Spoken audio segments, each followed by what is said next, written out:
More power coming to Giga Nevada, Tesla files a request to use technology to save children locked in cars, and Model 3's frunk sees a redesign. This is Tesla Tidbits episode number 616, recorded for August 24th, 2020.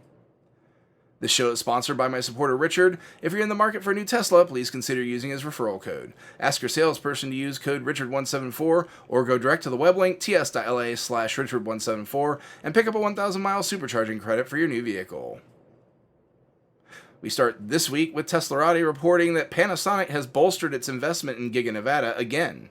This is not the first time that Panasonic has sunk more capital into the operation, but it is no less significant, as the company will pour $100 million into the location to add another production line, increasing the number at Giga Nevada to 14 and increasing the total cell production capacity of the facility by 10%. Per the article, this will increase Giga Nevada's output to 39 gigawatt hours of batteries per year. The bigger news may perhaps be that starting in September, cells produced at Giga Nevada will have an extra 5% storage capacity, which could see models either increasing in pack size without changing the weight or size characteristics of the pack, or possibly having fewer cells in the vehicles to reduce weight while maintaining the same pack capacity, both of which would yield range increases for the vehicles. Remember now, with Model S obtaining a 402-mile rating from the EPA, a 5% increase would bump the range to roughly 422 miles if they chose to utilize a larger pack capacity, which is getting downright ridiculous for Tesla's long-proven platform. Model 3 would see a boost up to about 338 miles if the same were true on that platform's longest range variant.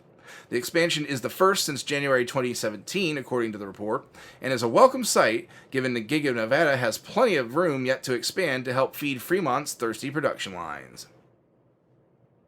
Our next story, still at Teslarati, is one where Tesla is yet again trying to set the pace for safety in its vehicles, but maybe not in a way you might expect.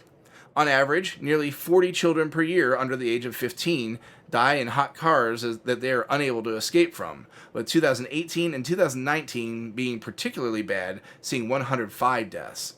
Tesla has petitioned the FCC to create technology they hope will ensure that you will never see this happen again in a Tesla going forward. Tesla is looking for approval for a short-range motion sensor that would utilize radar combined with a millimeter wavelength at higher power levels in order to penetrate soft materials like blankets that children may be covered by in a vehicle. It is this increased wave frequency that requires FCC approval for Tesla to implement. The FCC is currently in a public comment mode for the request, and the window for this will remain open through September 21st. Other companies have seen similar requests approved, so one would hope that Tesla will soon be able to implement the technology to make their vehicles safer for their pint-sized passengers.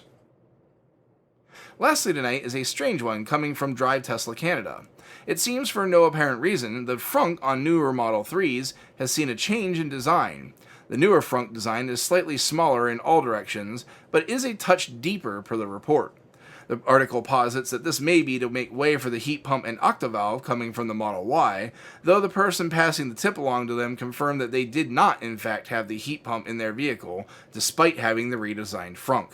Personally, I think this is an outrage. The Model 3 frunk is already small enough. How are we supposed to fit puppies and kitties in there for Frunk Puppy Friday when they're taking away what little space we already have? Thousands of puppies and kitties will be disappointed by this news. Seriously though, it is negating more of the already small functionality the extra storage space provided. Hopefully the article is right and it is for a good reason, like the new heat pump and or octavalve. We already learned the heat pump was on the way to the vehicle, so this is entirely possible. We'll see down the road if we get something we maybe weren't expecting. That will do it for today's show. Thanks to all my patrons supporting the show at patreon.com/Tesla Tidbits. And as always, a special shout out to all the super patrons supporting the show at the $10 plus level. They are Ryan Scarborough, Lee Sweet, William Henry Crew III, Dorian Steve Guberman, Ralph and Cheryl Waterhouse, Todd Sullivan, Mitch Long, Zortec LED Canada, Morvan Og, Raymond and Deborah Malkowitz, T Sportline, Vicky Kirk, Ricky Johnston, Nathan Garza, Ed Patterman, Sunil Joseph, Joey Rodriguez, and Brad Lettner. If you have feedback for me, the best way to be heard is to tweet at Tesla Tidbits and use the hashtag AskTeslaTidbits if you'd like your question to be considered for the show. Until next time, keep it charged and hit the road.